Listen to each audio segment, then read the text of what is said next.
형의 아내, 즉 형수였던 캐서린을 아내로 맞이하게 되는데요. 결혼하겠다고 아예 나라의 종교, 국교를 바꿔버린 유럽 전역을 뒤흔든 치정극의 주인공 헨리 8세입니다.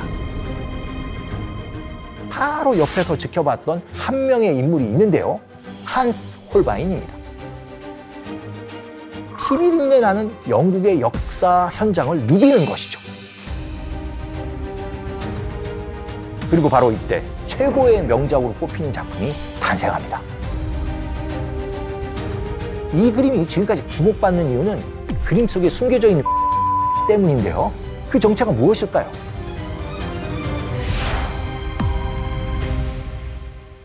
안녕하세요. 한국예술종합학교 교수 미술사학자 양정무입니다. 오늘은 그림에 대한 얘기를 시작하기 전에 먼저 한 인물에 대한 이야기를 해볼까 합니다.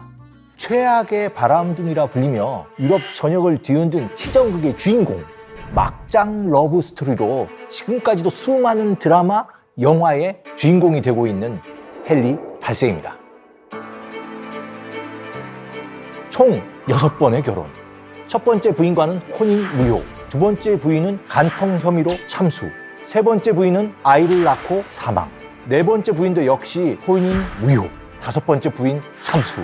화려한 결혼 생활 전적을 지닌 인물, 바로 헨리 8세입니다. 그리고 그의 복잡하고도 가난한 결혼 생활을 바로 옆에서 지켜봤던 한 명의 인물이 있는데요. 영국 왕실의 궁정화가였던 한스 홀바인입니다.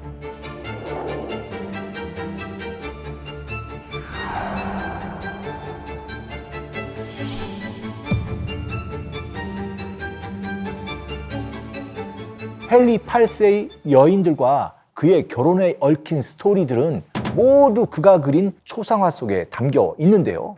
요즘 막장 드라마보다 더 극적인 헨리 8세의 결혼과 이혼, 그 과정에서 탄생한 세계의 명작, 그리고 헨리 8세의 새 신부의 초상화를 그리다가 목숨을 잃을 뻔까지 한 한스 홀바인의 이야기까지, 지금부터 그 놀라운 스토리를 미술 읽어드립니다에서 풀어드리겠습니다. 여러분, 이 두 그림의 공통점이 뭘까요? 바로 같은 인물을 그린 그림이라는 겁니다.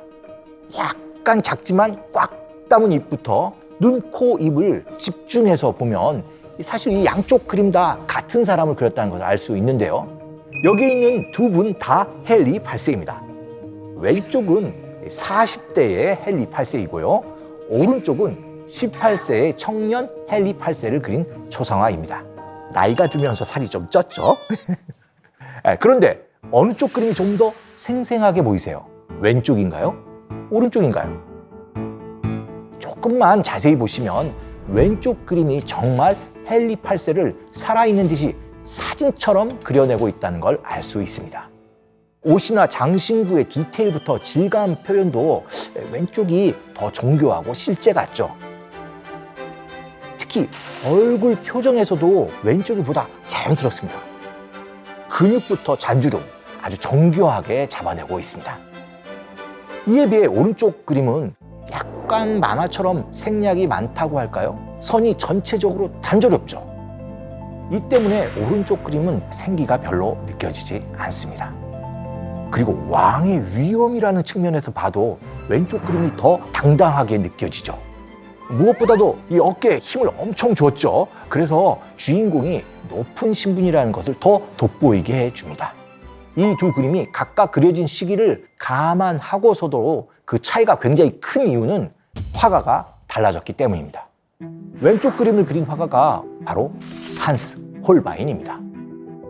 그는 독일 출신으로 영국으로 와 헨리 8세의 눈에 들어 궁정화가가 됩니다. 똑같은 사람, 똑같은 자세, 심지어 똑같은 옷을 입은 사람을 그리더라도 화가의 해석이 다르면 차이가 많이 나죠. 초상화를 구도라는 측면에서 볼 때 얼굴이 어디에 놓이느냐가 굉장히 중요하죠. 방금 본 그림에서 홀바인은 헨리 8세의 얼굴을 정중앙에, 그것도 살짝 올려놓아서 전체적인 눈높이가 높아지고 항상 헨리 8세 우리를 위에서 내려다보는 그런 시점을 보여주게 됩니다. 그리고 두 그림 다 모자가 등장하는데요. 이것을 어떻게 강조하느냐에 따라 그림의 분위기가 전체적으로 달라지게 됩니다. 왼쪽을 보시면 얼굴을 부드럽게 환하게 만들어준다고 할 수 있는데요. 상대적으로 오른쪽을 보시게 되면 빵모자가 축 늘어져 있어갖고 기운이 좀 없어 보이게 됩니다. 이런 것들이 다 화가의 능력으로 수련된다고 할 수 있죠. 해리 8세는 홀바인의 초상화가 정말 마음에 들었던 것 같습니다. 이후에도 홀바인은 헨리 8세를 비롯한 수많은 영국 왕실의 인물들을 그리는데요. 그리고 물론 헨리 8세의 부인들도 여럿 그립니다. 한스 홀바인은 10년 동안 마치 종군 기자처럼 피비린내 나는 영국의 역사 현장을 누비는 것이죠. 사실 헨리 8세는 왕이 될 운명은 아니었는데요. 병약한 형의 죽음으로 헨리 8세가 왕의 자리를 오르게 됩니다. 그리고 하나 더, 결혼하자마자 남편을 잃은 형의 아내, 즉 형수였던 아라곤의 캐서린을 아내로 맞이하게 되는데요. 여기서부터 그의 복잡한 결혼사가 시작됩니다.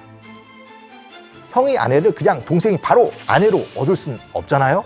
그래서 형과 형수는 결혼하고도 잠자리를 한 적이 없는 처녀다라는 것을 이유로 혼인무효를 주장합니다.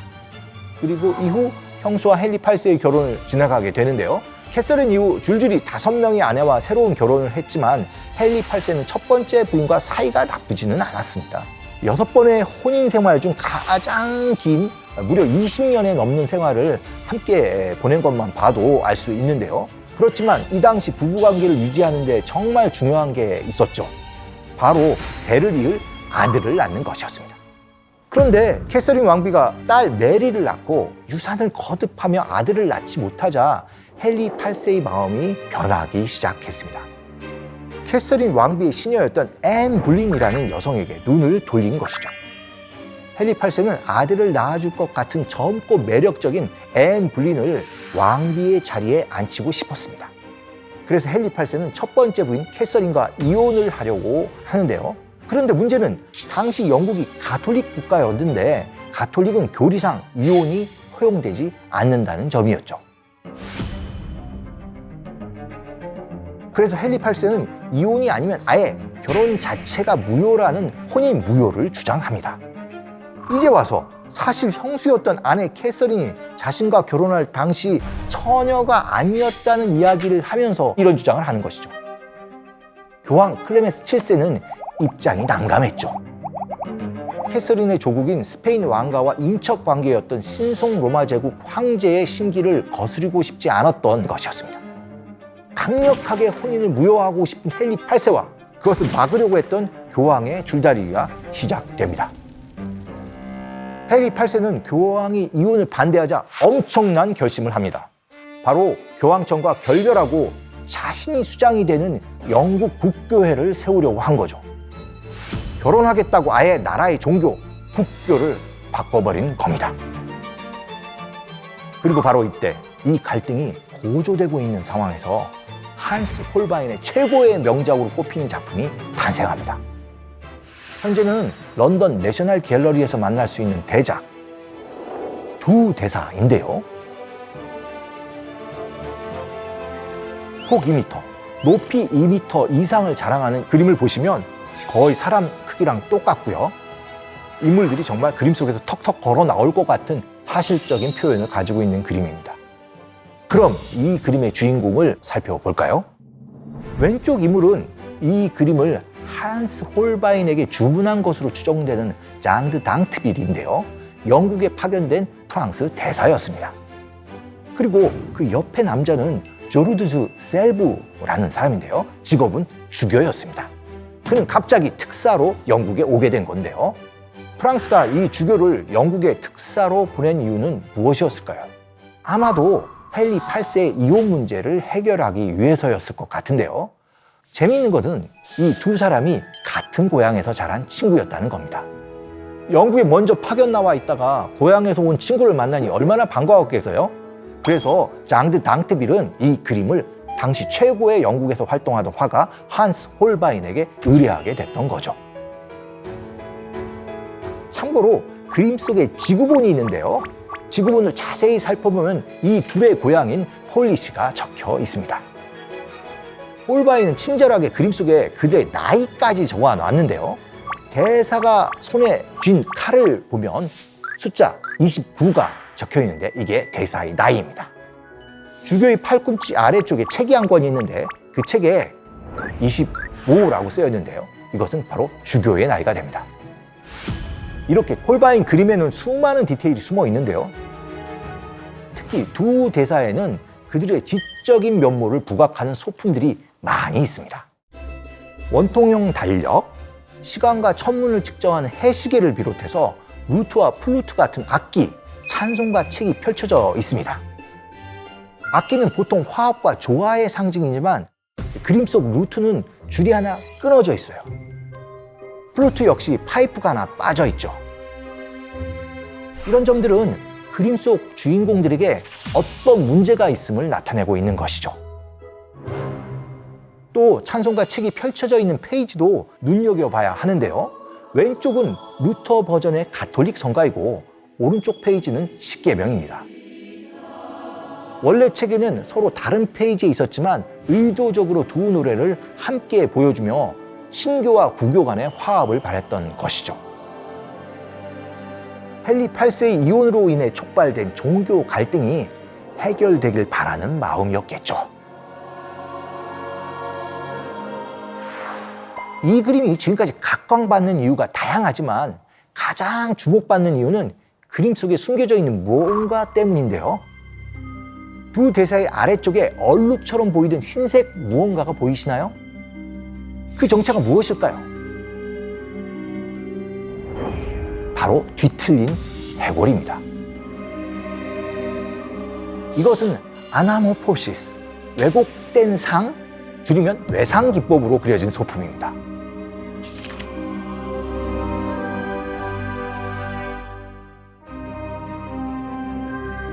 혹시 지금 그림을 스마트폰에서 보고 있다면 스마트폰을 옆으로 한번 돌려보셔도 되고요.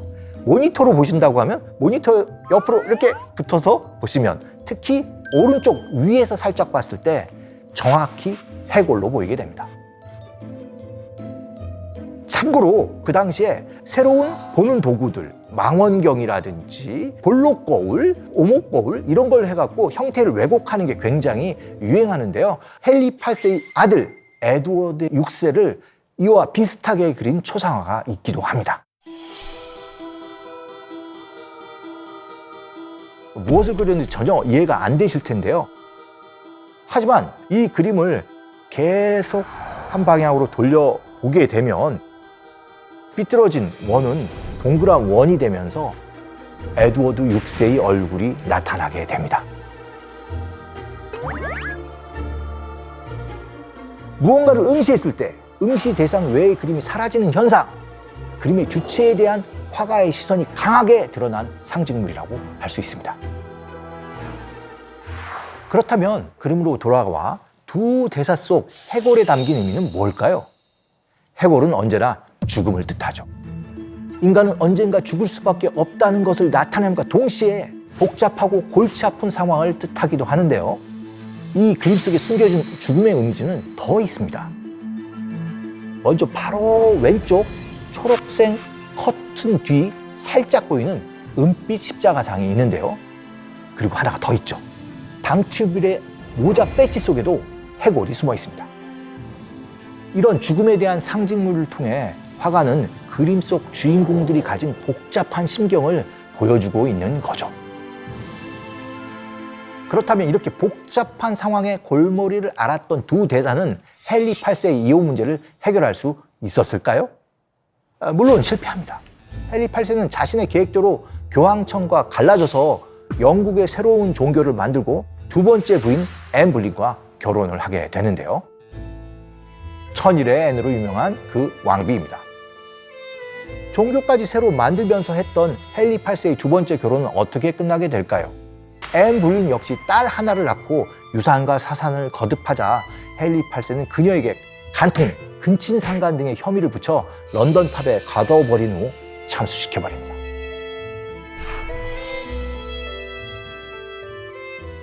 두 번째 아내를 잃은 헨리 8세의 다음 결혼은 언제였을까요?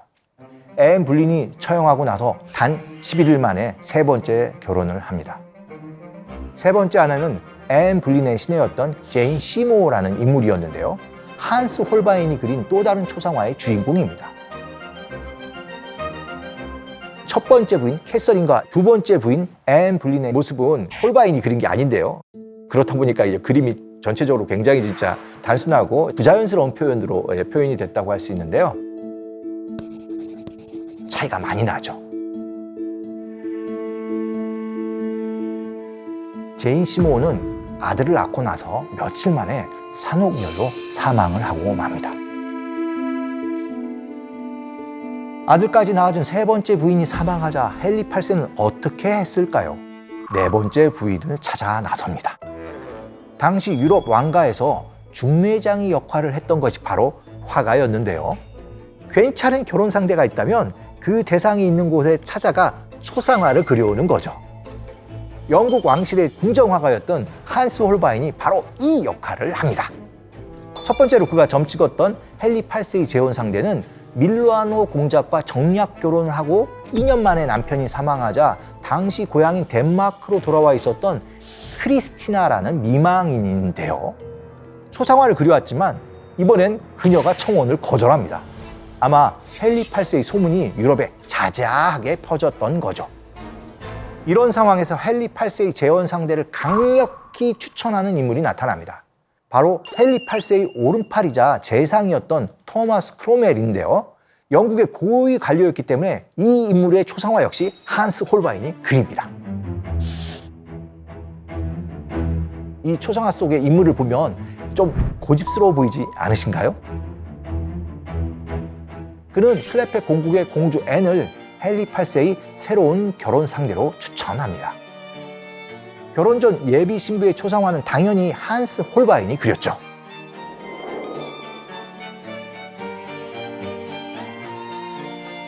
그리고 이 결혼은 추진됩니다. 하지만 문제는 결혼식을 위해 클레페의 앤이 도착하고 나서 생깁니다. 초상화 속 앤의 모습과 실제 앤의 모습이 너무 달랐던 거예요. 한스 홀바인이 초상화를 지나치게 잘 그린 거죠. 실물보다 뛰어날 정도로 그린 겁니다. 헨리 8세는 앤의 실물을 보고 완전히 실망하며 이렇게 표현했다고 합니다. 플랑드르에 살찐 암말! 일설에 따르면 헨리 8세는 결혼을 하고도 앤과 잠자리를 하지 않았을 정도라고 합니다. 이 결혼은 당연히 오래가지 못했겠죠. 그림에 속아 결혼한 것이 화가 났는지 헨리 8세는 결혼을 주선한 크로멜을 런던탑에 가둬버립니다. 그리고 이런저런 이유를 붙여서 참수시켜버리는 거죠. 그럼 이 그림을 그린 한스 홀바인은 어떻게 되었을까요? 한스 홀바인 역시 굉장한 위기에 봉착하게 되는데요. 그나마 다행히 궁정 화가 자리에서 박탈당하는 것으로 끝나게 됩니다. 그래도 헨리 8세는 한스 홀바인을 재능은 인정했던 것 같은데요. 그는 곧 이혼하고 새 여자를 찾습니다. 헨리 8세의 다섯 번째 부인은 캐서린 하워드란 인물이었는데요. 이 인물의 초상화까지는 한스 홀바인이 제작을 합니다. 하지만 이 다섯 번째 부인 캐서린 하워드 역시 다른 남자와 미래의 편지를 주고받다 발견되어 참수형을 선고받죠. 그리고 헨리 8세의 여섯 번째 부인은 캐서린 파라는 인물이었는데요. 헨리 8세의 여섯 번째 결혼은 평탄했을까요? 다행히도 헨리 8세가 먼저 숨을 거두는 바람에 캐서린 파는 좀 더 오래 살 수가 있었습니다. 1547년 헨리 8세가 숨을 거두면서 파란만장했던 그의 결혼 생활도 끝이 납니다. 그렇다면 굉장한 여성 편력을 보여줬던 헨리 8세, 그가 가장 사랑했던 여인은 누구였을까요? 바로 아들을 낳아준 여인, 세 번째 부인 제인 시모어였습니다. 헨리 8세의 진심은 그가 남긴 가족 초상화에도 남아 있는데요. 1545년에 그려진 이 그림에서 헨리 8세의 옆을 차지한 인물이 바로 제인 시모어입니다. 그 옆엔 아들 에드워드 6세가 있죠. 그리고 그 오른쪽엔 첫째 딸 메리, 왼쪽엔 둘째 딸 엘리자베스가 그려져 있습니다. 이 셋 다 영국의 왕의 자리에 오르는 인물이죠. 이 그림이 제인 시모어가 사망한 뒤 8년 뒤에 그려진 걸 생각하면 헨리 8세가 진정 왕비로 인정한 인물은 제인 시모어였다는 것을 정확히 알 수 있죠. 그리고 사실은 이 가족 그림도 원래 오리지널은 홀바인이 그렸을 걸로 추정을 하는데요. 홀바인이 그린 그림을 기초로 다시 그린 것으로 생각되는 그림입니다. 유럽을 뒤흔든 세기의 결혼과 이혼의 주인공 헨리 8세, 그리고 평생 동안 그의 옆에서 궁정의 잔혹사를 다 지켜봐야 했던 한스 홀바인. 아마도 명작은 이렇게 고통스럽게 태어나는 것 같은데요. 이 아름다움 속에 고통이 있어서 더 깊이 있는 명작으로 만들어지는 것 같습니다.